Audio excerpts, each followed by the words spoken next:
The first time Karen came to my cabin, she laughed before she even knocked.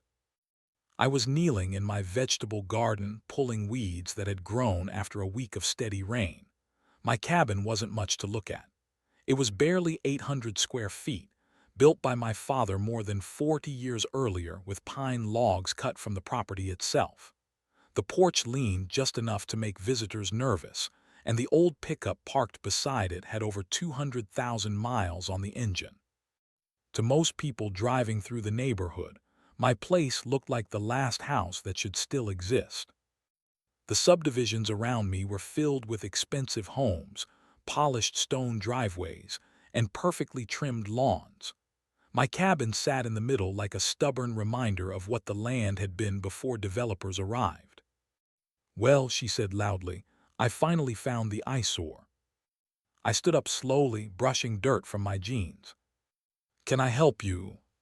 She smiled the kind of smile people wear when they're already convinced they've won. "I'm Karen Whitmore, president of the Willow Creek Homeowners Association." I nodded politely.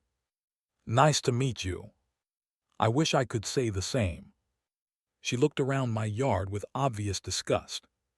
"The weeds are too high. They're vegetables. The fence is old. It still stands. Your porch needs repainting. I'll get to it. And frankly," she paused dramatically, "this entire cabin lowers property values." I looked behind her at the rows of luxury homes that had been built over the last 5 years. They seemed to be selling just fine. Her smile disappeared. "You'll receive official notices." "For what?" "For violating HOA standards." I almost laughed. "I'm not part of your HOA." She blinked. "Excuse me. I never joined." She frowned as though I'd spoken another language. "Everyone in this community belongs to the HOA." "No, everyone in your subdivision does." She folded her arms. "Your property is inside our neighborhood. My property was here 30 years before your neighborhood." For a second she had no answer. Then she recovered. "We'll see about that." She turned sharply and marched back to her luxury SUV. I watched her drive away before going back to my tomatoes. I figured that would be the end of it. I couldn't have been more wrong. 2 days later, I found an envelope taped to my front door. Inside were 6 separate violation notices. Dead landscaping. Unauthorized fence. Improper exterior appearance. Unapproved vehicle. Improper mailbox. Failure to maintain community standards. At the bottom was a demand for over $3,000 in fines. I read every page twice before smiling to myself. Someone had clearly skipped one important detail. I folded the papers neatly and tossed them into my desk drawer. 3 days later, another envelope arrived. This one threatened legal action. The following week, someone from the HOA photographed my property from the road. Then someone measured my fence. Then another person left bright orange warning stickers on my mailbox. Every week brought another letter. Every month brought larger fines. According to Karen, I now owed over $12,000. According to me, I owed exactly zero. One Saturday morning she arrived again. This time she wasn't alone. 2 board members stood beside her holding clipboards. Karen walked directly onto my porch without asking. "You've ignored every notice." "I've read every one." "Then why haven't you paid?" "Because I don't owe you anything." "You absolutely do." "No." She pointed toward the subdivision. "The HOA governs this entire neighborhood." I disappeared inside for a moment and returned with an old leather folder. Inside was the original property survey from 1982. I handed it to her. "My land begins here and ends at the creek." She barely glanced at it.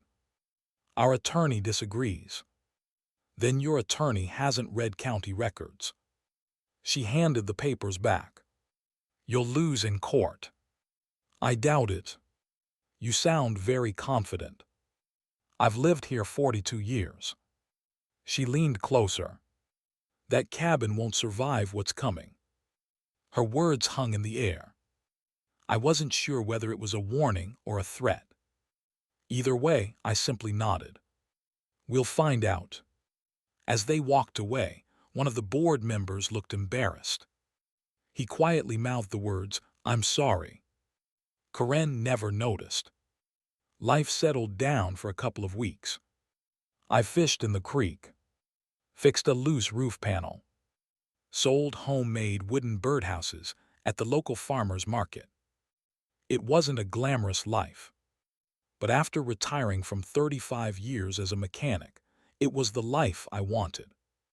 Quiet mornings, honest work, no debt, no one telling me what happiness should look like. That peace lasted until heavy equipment appeared across the road. Surveyors, engineers, large white trucks with company logos I'd never seen before. Every day they measured something.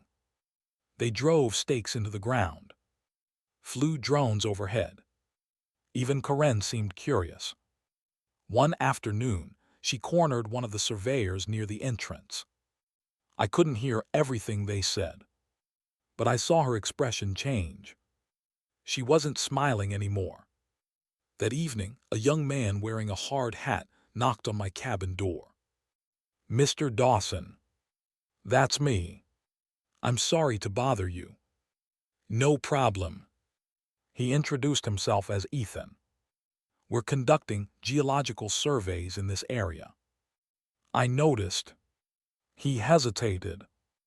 "Have you ever leased your mineral rights?" "My what?" "Mineral rights." I shook my head. My father never sold anything. He scribbled something into a notebook. "Interesting. What exactly are you looking for?" "I'm really not authorized to discuss it." "Fair enough." He smiled politely. "But I can say your property records are unique." Before leaving, he handed me a business card. "If anyone contacts you about selling your land." He paused. "Please call me first." I looked at the card after he drove away. The company name meant nothing to me. Neither did the title beneath his name. Senior Land Acquisition Specialist. I shrugged and tucked the card into my wallet. 3 days later the phone rang. "I'd like to make an offer on your property." The man on the line sounded nervous. "I'm not selling." "You haven't heard the price." "I'm still not selling." "What if we offered $1.2 million?" I nearly dropped the phone. There had to be a mistake. "My cabin isn't worth that." "We're interested in the land." "I'm afraid you've called the wrong person." "I assure you we haven't." I thanked him and ended the call. For the next hour, I sat on my porch staring at the trees. Nothing about this made sense. The cabin was old. The land wasn't especially large. No highway was planned nearby. No shopping center. No new development. So why would anyone pay over $1 million? The next morning, another black SUV pulled into my driveway. This one wasn't Karen. A woman in a tailored gray suit stepped out, carrying a leather briefcase. She smiled warmly. "Mr. Dawson." "Yes." "My name is Rebecca Lawson." She looked around as if making sure no one else could hear. "I represent a company that's very interested in your property." I sighed. "Another offer." She nodded. "But ours is considerably higher." I raised an eyebrow. "How much higher?" She opened the briefcase, slid a folder onto the porch railing, and said quietly, $3 million. Rebecca let the number hang in the air as though she expected me to grab the folder before the wind could carry it away. Instead, I looked at her, then at my cabin. $3 million. For a place where the roof creaked every winter, and the kitchen window only closed if you lifted it first. "I'm afraid you've overestimated my property," I said. She smiled. "We haven't. You haven't even walked the land. We already have permission to survey the parcels surrounding yours. So why mine?" "I'm not at liberty to discuss that." There it was again. Everyone wanted my land. Nobody wanted to explain why. She slid the folder closer. "Please keep our offer confidential. I don't usually discuss my finances with strangers." "I appreciate that." She reached into her briefcase and placed a business card beside the contract. "If another company contacts you, we'd appreciate the opportunity to match any offer." "Another company?" Her expression changed for just a fraction of a second. "You may find you're very popular." After she left, I carried the folder inside without opening it. Money had never been my weakness. Curiosity was. By evening, 2 more vehicles had driven slowly past my cabin. The next morning, another man appeared, introducing himself as a representative from a different energy company. His opening offer: $3.5 million. By Friday, it was $4 million. I hadn't signed a single piece of paper. Across the road, Karen noticed. She noticed everything. She noticed the expensive SUVs. She noticed the executives wearing polished boots that had never touched real mud. She noticed them shaking my hand. Most of all, she noticed they weren't stopping at anyone else's house. Late Saturday morning, she marched up my driveway for what felt like the 100th time. Only this time, she wasn't carrying violation notices. She was carrying questions. "What are those companies doing here?" "They're driving. Don't play games." "I wasn't. I've seen at least 6 meetings." "I've seen them too." She narrowed her eyes. "What do they want?" "They'd have to tell you." "They're meeting with you." "They are. And that's between us." Her face tightened. "As HOA president, I have a right to know." "No, Karen." I smiled politely. "You don't." She took a step closer. "If this affects property values." "It doesn't." "You don't know that." "I know it doesn't." She looked over my shoulder toward the cabin. "I heard someone offered you millions."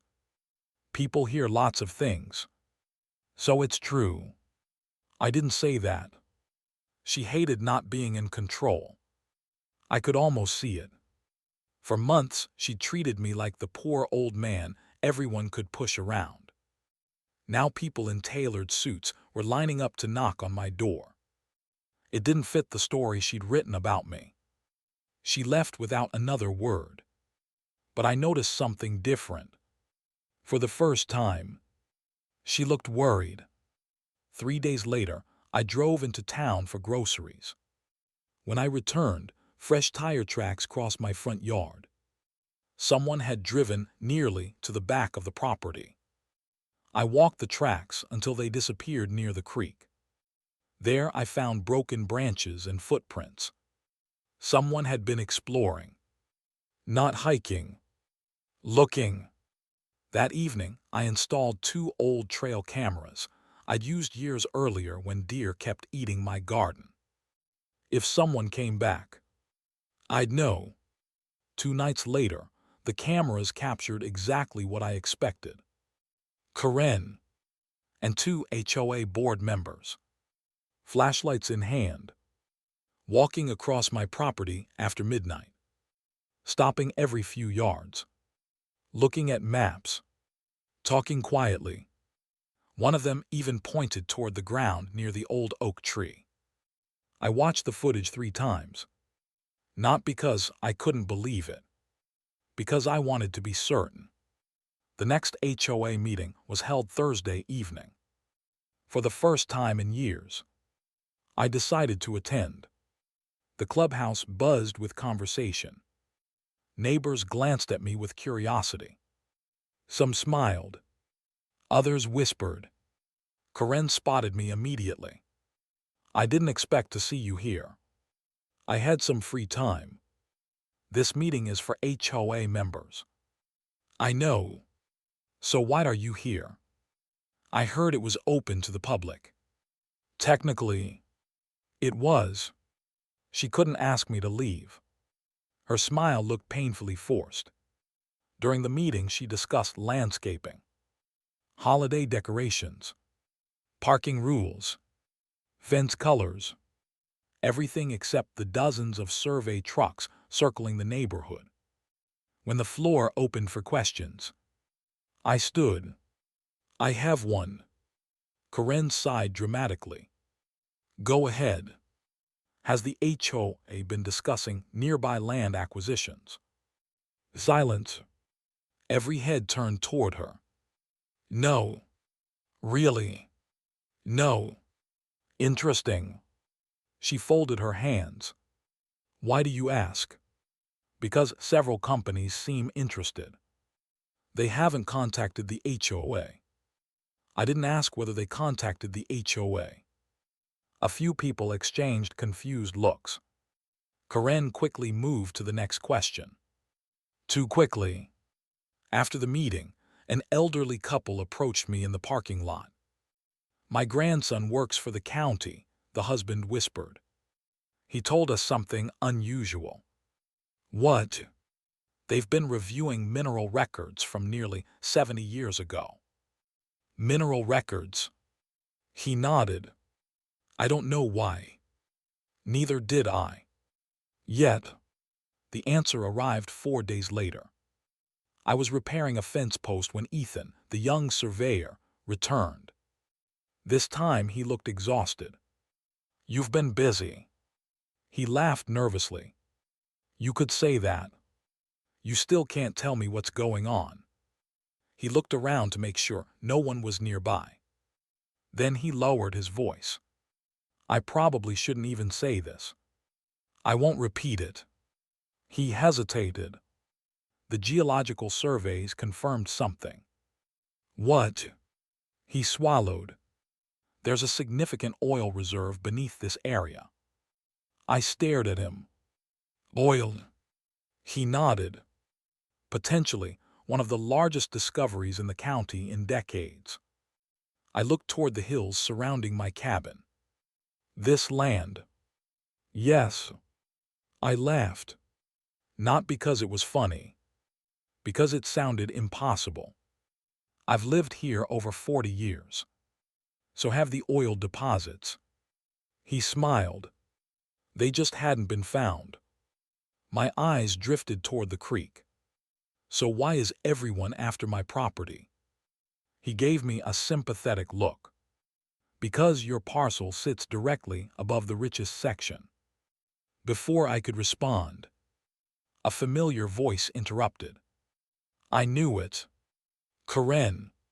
She had parked down the road and quietly walked over. She wasn't even pretending anymore. Her face had gone pale. Oil. The word had changed everything. She stepped toward Ethan. How much oil? I can't discuss company estimates. She turned to me. You have to sell. I blinked. I have to. For the good of the community. I couldn't help smiling. That's interesting. What? A few weeks ago, my cabin was ruining the community. She ignored the comment. We need to think about everyone's property values. My property seems to be doing just fine. Her voice grew sharper. If drilling starts, it'll affect the entire neighborhood. So you can't make this decision alone. I looked directly into her eyes. I've been making decisions about this land since before your subdivision existed. Her jaw tightened. You don't understand what's at stake. No. I folded my arms. I think you're the one who's finally beginning to understand. She turned without another word and hurried back toward her SUV. As she drove away, Ethan watched her disappear around the bend. She doesn't seem happy. I chuckled softly. No. Then I looked back across my quiet little property. The same old cabin. The same vegetable garden. The same rocking chair on the porch. Nothing had changed. Except now, everyone suddenly believed it was the most valuable piece of land they'd ever seen. For the next week, my little cabin became the busiest place in the county. Black SUVs rolled down my gravel driveway every morning. Lawyers arrived carrying leather briefcases. Land agents showed up with folders thick enough to stop a bullet. Every one of them smiled.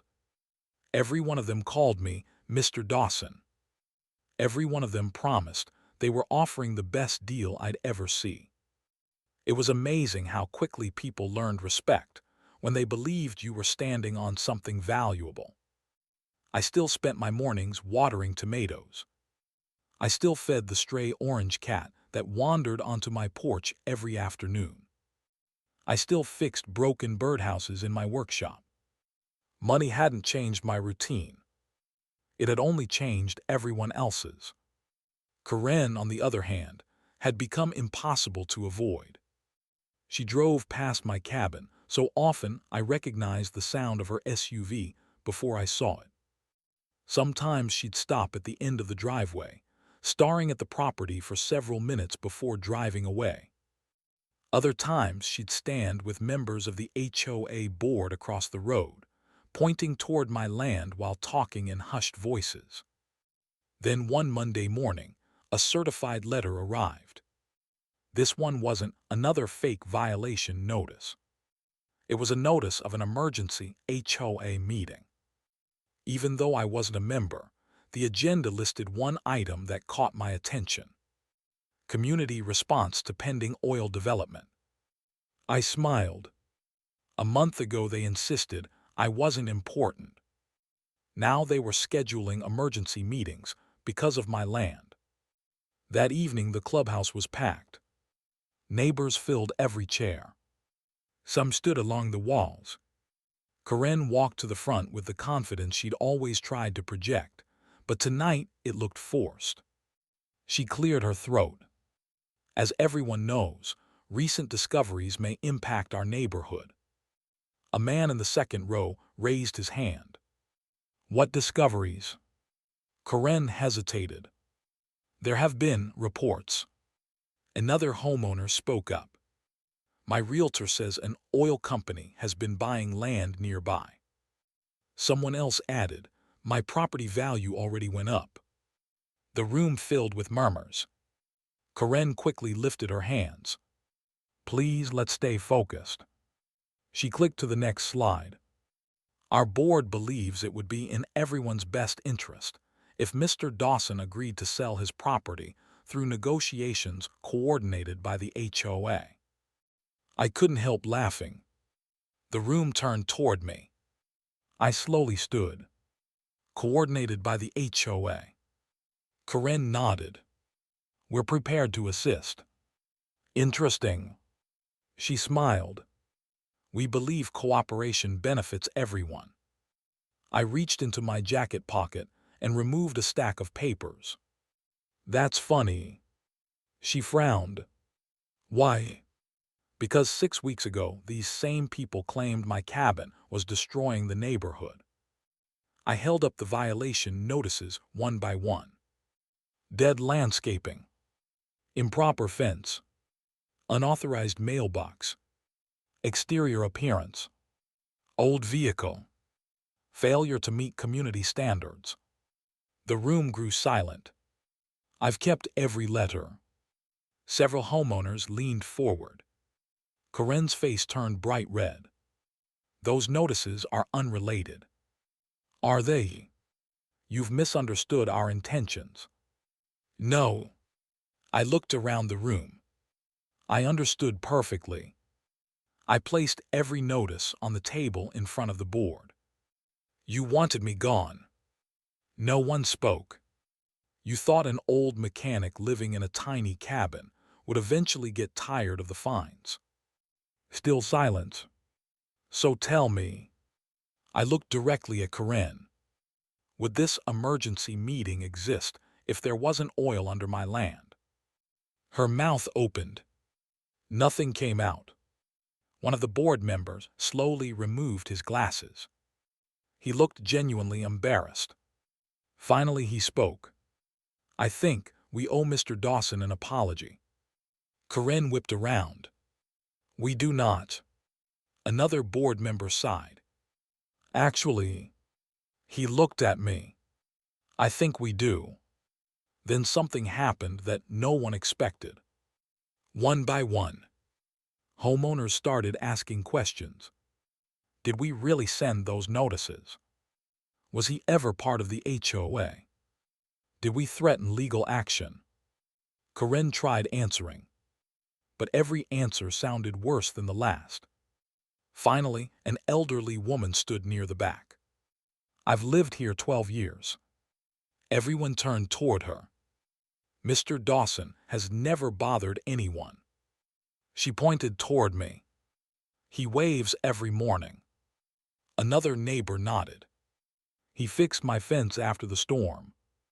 Someone else added, he repaired my lawn mower and refused payment. A younger father smiled. My daughter still has the birdhouse he built. More voices joined in.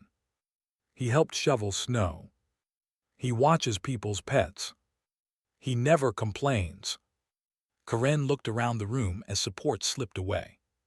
For the first time, she was completely alone. The HOA meeting ended without a vote, without applause, without anyone following Karen out the door. A week later, I received another visit from Rebecca. She placed a new contract on my kitchen table. This is our final offer. I looked at the number. It was more money than I could have imagined earning in 10 lifetimes. You've increased it again. We have. I poured 2 cups of coffee. What happens if I sell? We'll preserve the cabin if you'd like. I smiled. No. She looked surprised. My father built this place.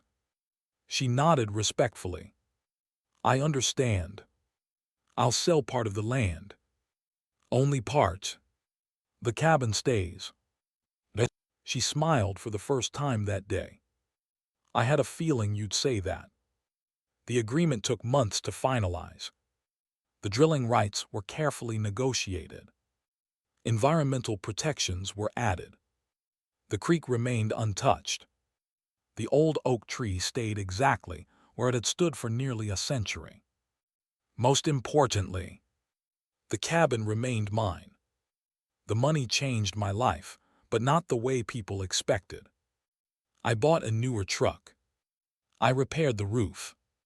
I replaced the old porch with one my father would have been proud of. I quietly donated money to the volunteer fire department, the local library, the veterans' food pantry, the county animal shelter. No television interviews. No flashy cars. No mansion. Just a better version of the life I already loved. As for the HOA, their problems were only beginning. Several homeowners filed complaints over how the board had handled my property. The county reviewed years of HOA records after questions were raised about enforcement practices. Within months, Karen resigned as president. Not because of the oil. Because people finally saw how she had treated those she believed had no power. The last time I saw her, she was loading boxes into the back of her SUV. She noticed me standing on my porch. For a moment, neither of us spoke. Then she walked over. I suppose you're enjoying this. I shook my head. No. You won. I looked around at my garden, the repaired cabin, and the rocking chair where I'd watched countless sunsets. I wasn't trying to win. She frowned. Then what were you trying to do? Live peacefully. She looked down. I misjudged you. You judged my cabin. She nodded slowly. I did.